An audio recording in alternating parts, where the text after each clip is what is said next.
This is for Palestine, Ramallah, West Bank, Gaza. This is for the child that is searching for an answer. This is not just a war over stolen land. Why do you think little boys are throwing stones at tanks? And we'll never really know how many people are dead. They drop bombs on innocent girls while they sleep in their bed. Israel is a terror state, they're terrorists that terrorize. I'll testify my television, televise, I'm telling lies. How many more resolutions have to be violated? How many more children have to be annihilated? This is not a war, it is systematic genocide. But whatever they try, Palestine will never die. Free, free Palestine! Free, free Palestine! Free, free Palestine! Free, free Palestine!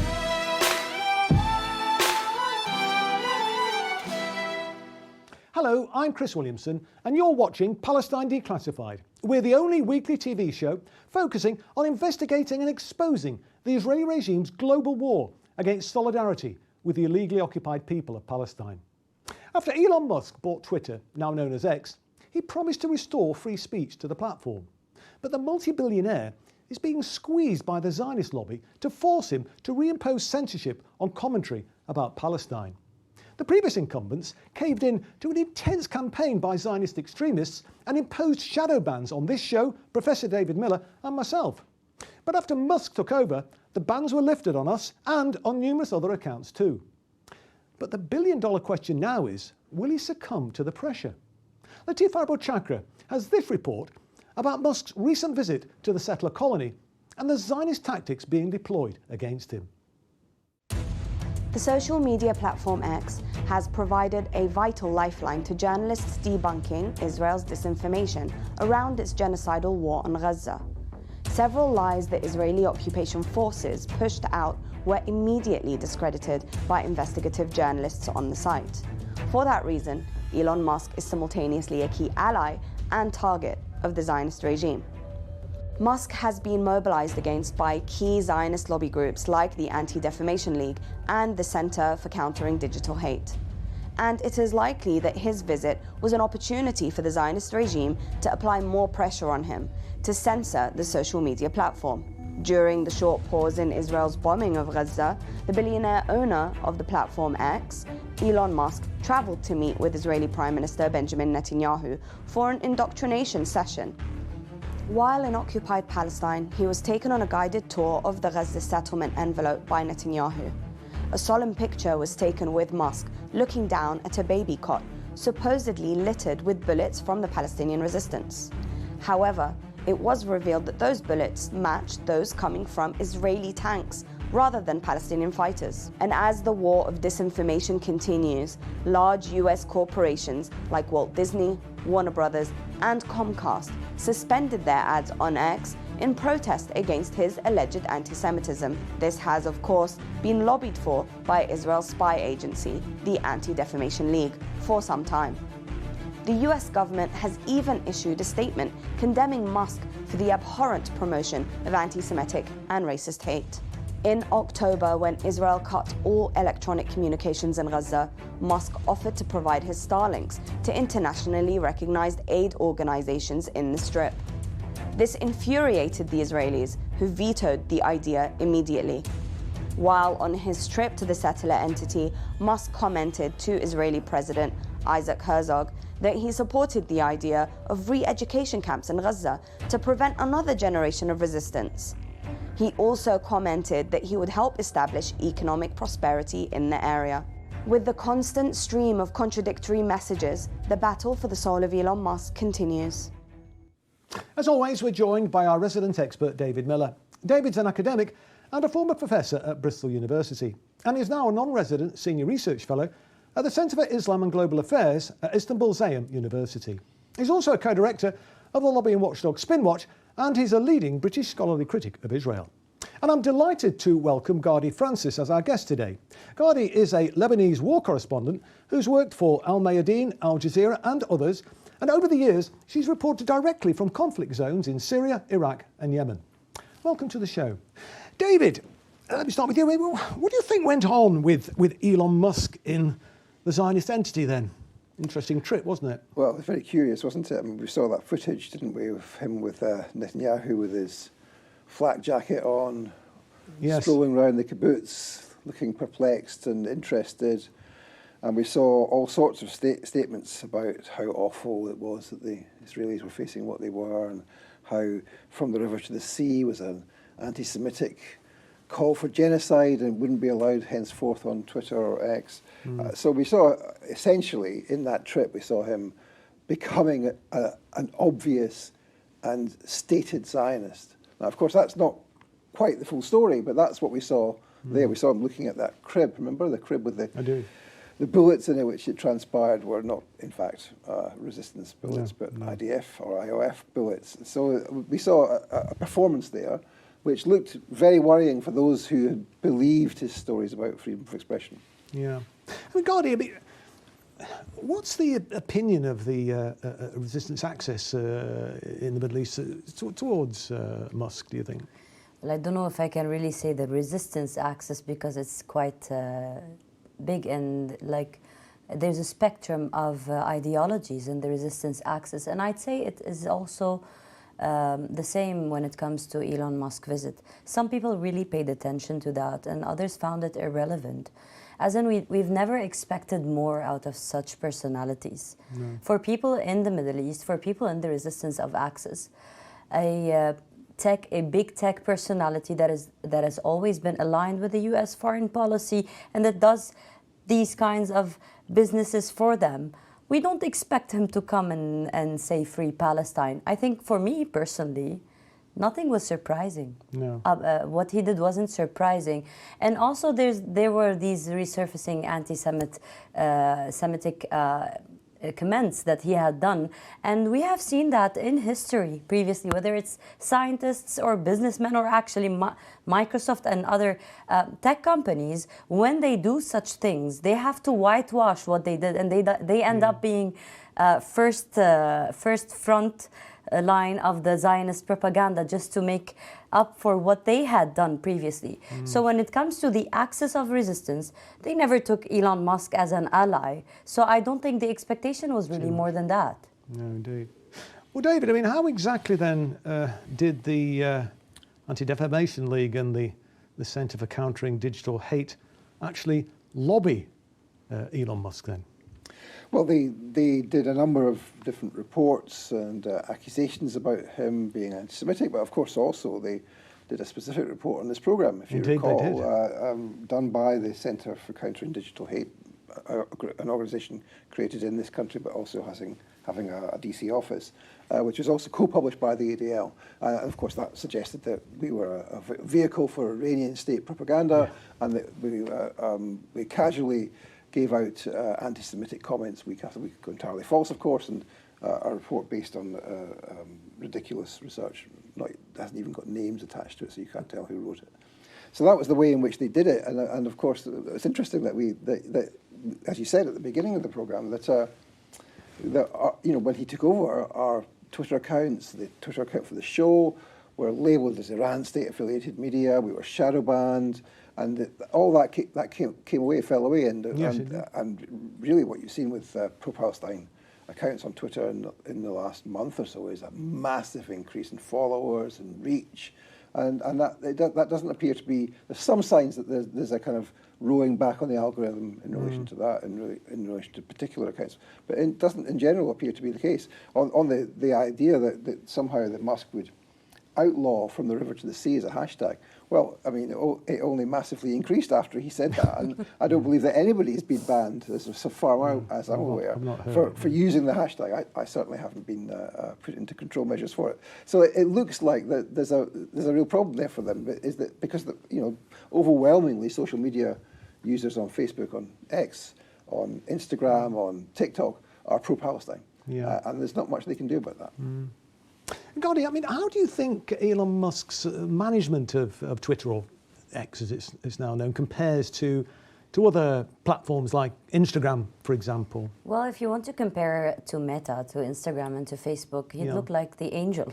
because the prohibitions... It's a low bar though, isn't it? Really, because we've been working our words around the shadow bans on Instagram, and melons and all kind of vegetables, just to convey the message we want to say. It has also become something global.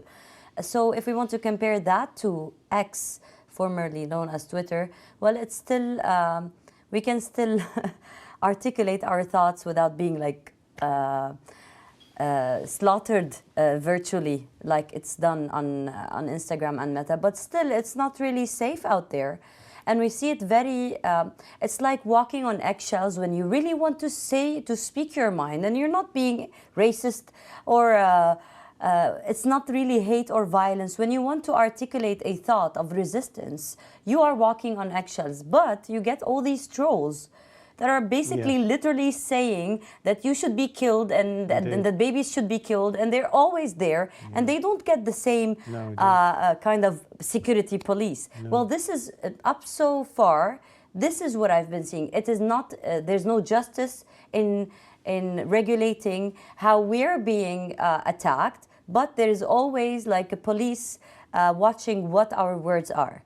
Well, but still, it's not really as secure as it once was, because there's this one person who has been sitting next to Benjamin Netanyahu, and this is the person in charge. So we don't know when overnight, well, for example, I have a verified account. I don't know when overnight it wouldn't be verified anymore, because I've been saying Free Palestine ever since I was born. No, you know, indeed, so of course, I'm not allowed to exist on X, probably. Yeah. I mean, it's certainly a sort of an idiosyncratic sort of character, isn't he, Elon Musk? And I mean, and some of the positions he's taken, David, do sort of indicate a degree of independence, don't they, do you think? Yeah, absolutely. I mean, I would take two examples. One is, of course, the example of Ukraine, where he started to say to the US government that they would have to start paying for Starlink. And then he also refused to allow them to have Starlink. Quite controversial. On a particular moment when they were trying to attack the Crimea. So that the Pentagon didn't like that very much. The Americans didn't like that very much. So that was an indication of that he can't. That, you know, he was saying, we can't be used for aggressive purposes. And in a way, that's what he's saying on Gaza too, where he's talking about developing. Yes, he talked about re-education camps, of course, the ridiculousness that it was. But he also talked about regeneration, investing in Gaza, and of course that means profits for him. But it's not quite as straightforward as a simple genocidal Zionist approach. I mean, I would also say that, you know, that when he came back from visiting the settler colony, he did that famous interview where he said about advertisers, they could go F themselves. Yes, right? indeed. I mean, pretty extraordinary. Now, the people he's talking to there is the ADL and the Centre for Countering Digital Hate, who have been the ones who've been behind the advertiser boycott. So, on the one hand, he's saying to Netanyahu, oh, well, I'm fully behind the Zionists and you shouldn't be calling for the end of Israel. On the other hand, he's saying to the ADL, absolutely not. I'm having nothing to do with you. So that's a real indication that there's something contradictory in his personality or his way of doing this, and it's partly, I guess, his kind of libertarian ideas about freedom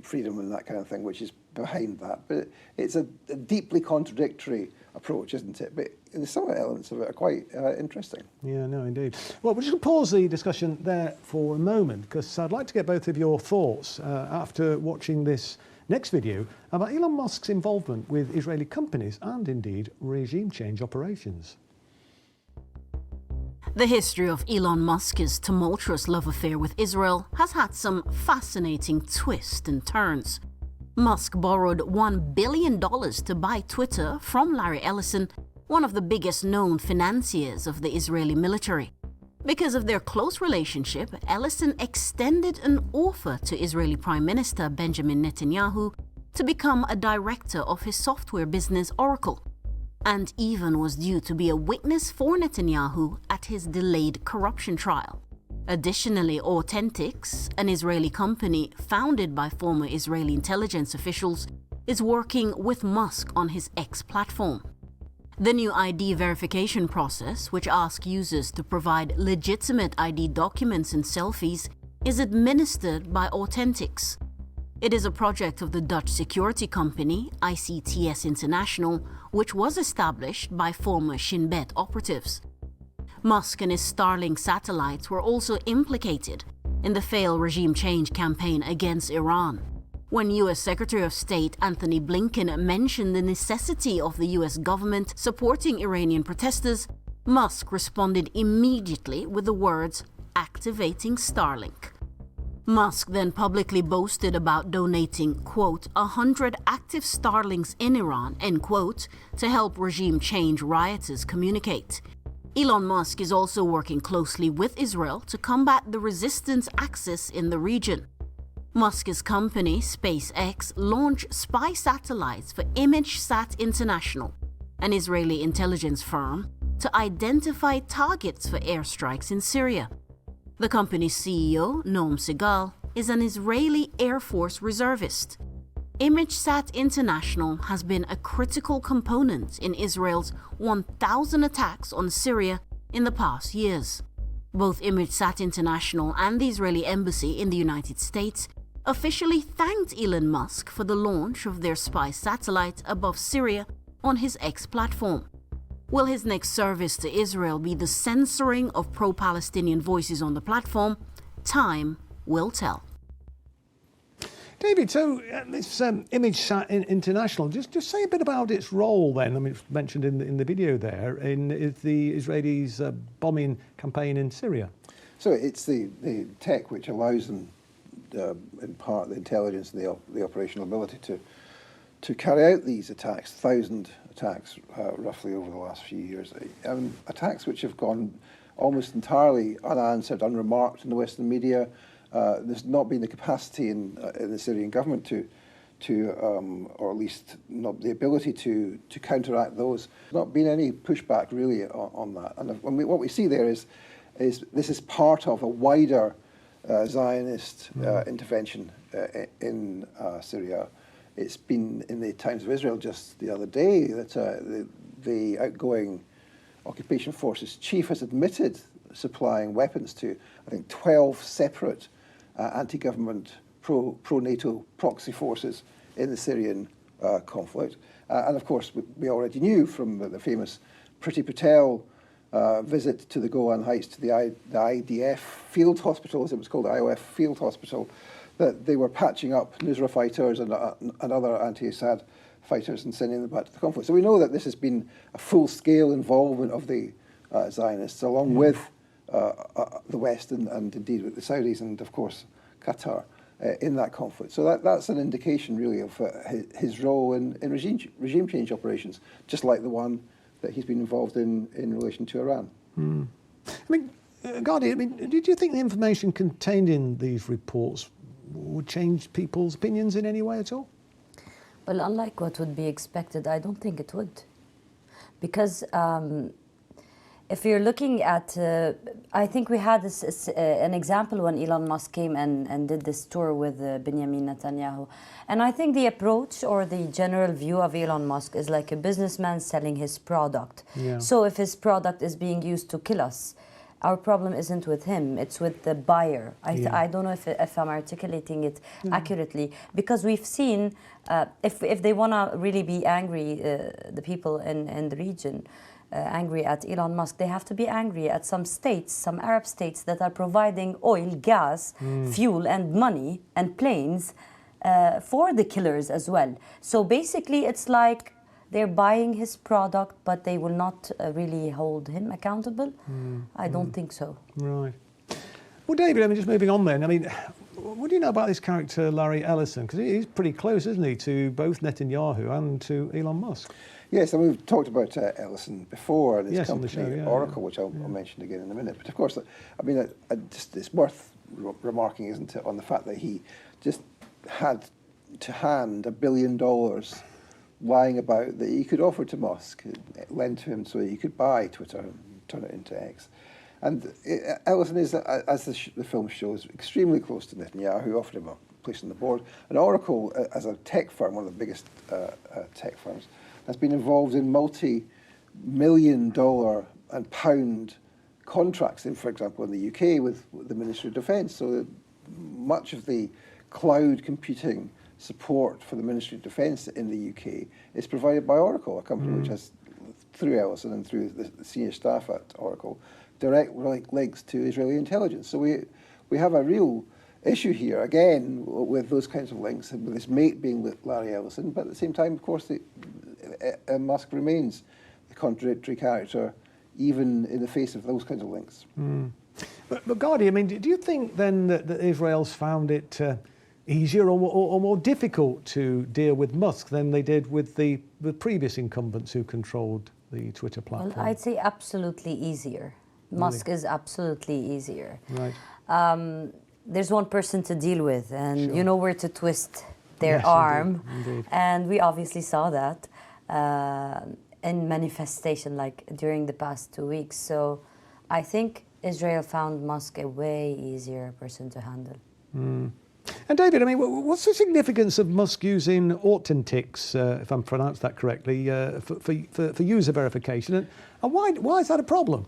Well, it means that you and I and Gary here, whenever we upload our data to become verified, have the blue tick. But then again, aren't we giving that data with our phones and smartphones one way or the other to the same systems? That's my question to myself. WhatsApp, We are, that's right. face identity.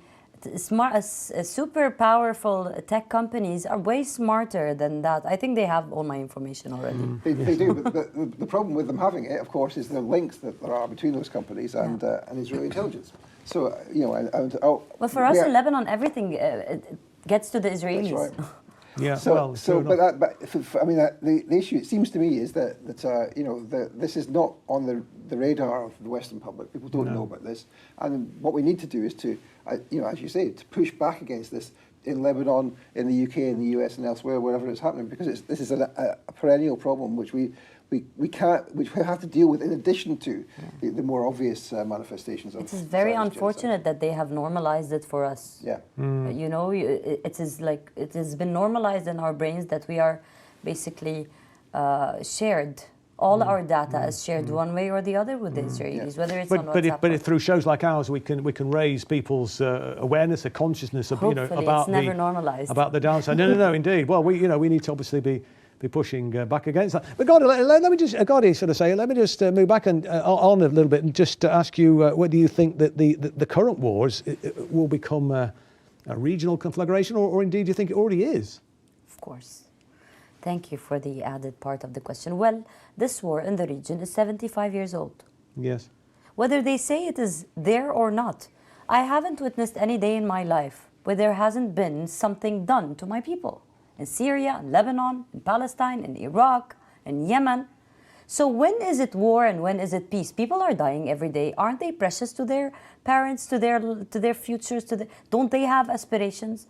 So no, we have been in war because there is an apartheid ethno-state armed with billion-dollar funded weaponry, and it is killing and trying to kill each and every person from the indigenous peoples that are here. So the war is regional because even before October 7, there wasn't any week without tit-for-tat attacks between the axis of resistance and the Israelis, whether it's in the sea or in Syria or in Iraq, Iraqi-Syrian borders, or Lebanon. I mean, in Lebanon, maybe it's semi-daily that we have Israeli planes in our... I hear them. Yeah.